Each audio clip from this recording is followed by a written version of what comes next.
Yun, no? Basta.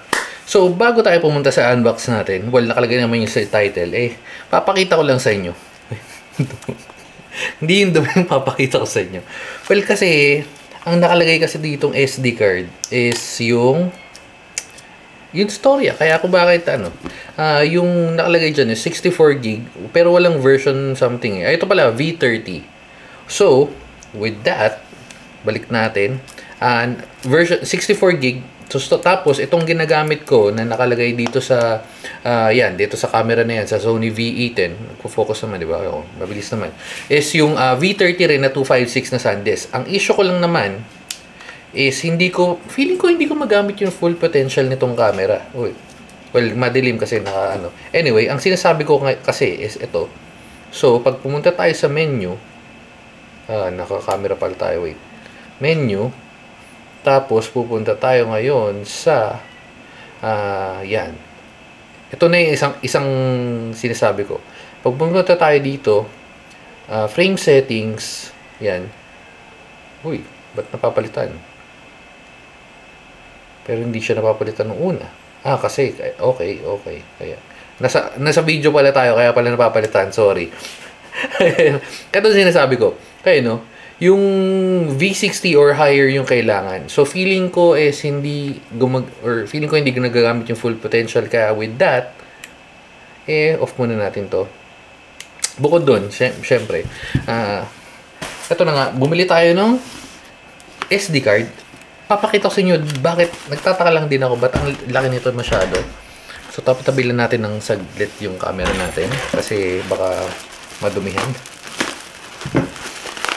So anong difference ba nung V30 at V60 at V90? V90 yung binili natin.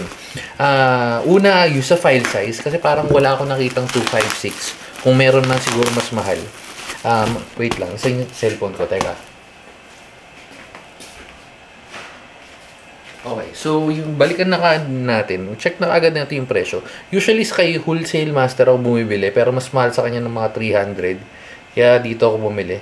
Well, trusted ko rin naman tong store na to. Ayan, sa JG Superstore. Originally 7,1 something. Nakuha natin ng 6,084. So, going back, parang usually nasa 64 gig. Pero kinuha ko ng 128 kasi feeling ko mas wala lang, feeling ko mas malaking size mas magagamit ko. So, bubuksan na natin to. Tapos, may issue pa rin ako dito sa nag-overheat pa rin siya. Kahit nag-testing, nagpalit ako ng yung ganyan.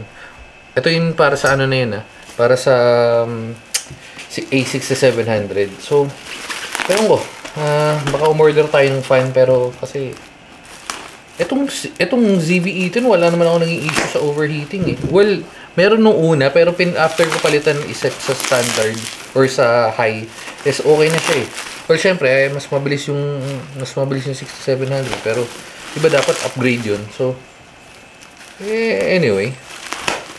Grabe itong SD card na to. Okay. Ito nyo naman yung package. Para sa SD card. Sabi parang laki. Okay, so yan may box. Yung parang nakakarton. Wala naman yan, kalat lang yan Pero good job sila sa Or syempre, kasi medyo mahal. Tapos, okay, eto na. May invoice ba? May invoice? Hindi ko may invoice. Dito na natin buksan. Okay.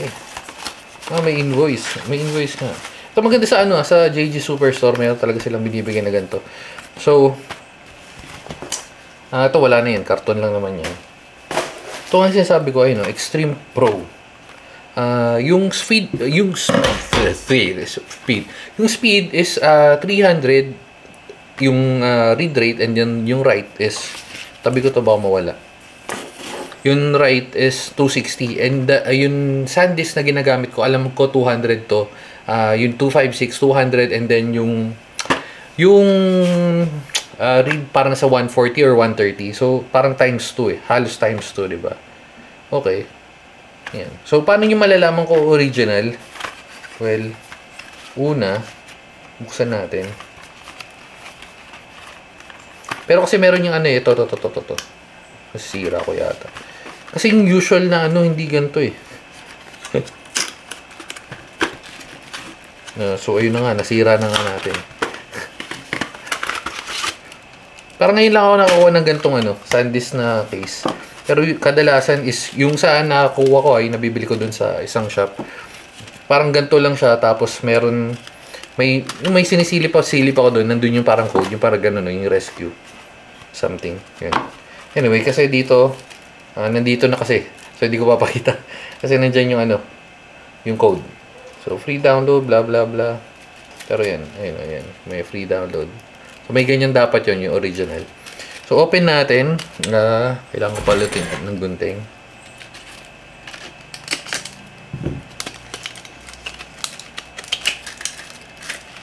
Nothing special naman dito, pero gusto ko lang share. Kasi katulad, malamang, kaya ka napunta dito sa video na to eh. Ano nga naman silbi nung mas mataas? Kasi munti ka na bumili ng isa pang 256 na ano. Para dun, sino yun? May sumusukan sila litlit.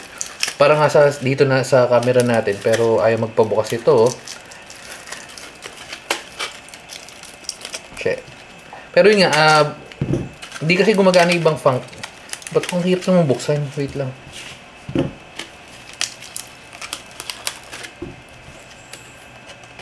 Ganito pa ba gano'n? Yun. Okay. So, nakita pa. Kakat na lang natin yung part na feeling ko nakita. So, yan yung SanDisk na card. At, pagkatapos, lalagay na natin, papalit na natin syempre yung nakalagay dito. So, yan.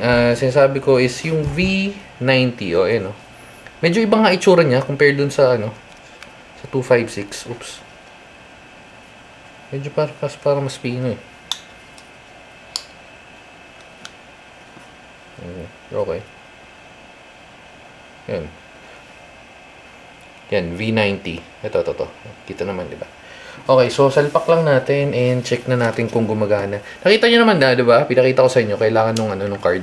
So, feeling ko para mas magamit ko siya, yan, ito, switch natin na. Kasi meron yan yung picture, parang ngayon yung para sa panning din yata yung para mas mabilis na. Tapos video, and then yung SNQ, which is yung parang slow motion, para di na kailangan i-edit. Okay, so yan. Ayan, di gumagana dyan. Balik lang natin. Okay. Yan. Yung kahit record, pindutin mo record, di siya gagana. So, balik na tayo. Off muna natin. And, lagay na. Uy, mali. Sorry. Nasanay ako sa nasanay ako sa ZB-E10. Okay.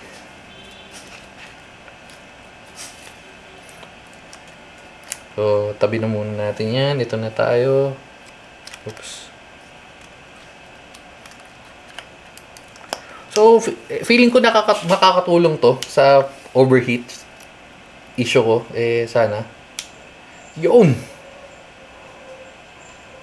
Okay. Testing. Mabilis.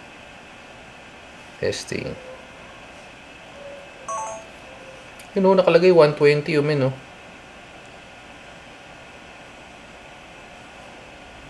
So, okay.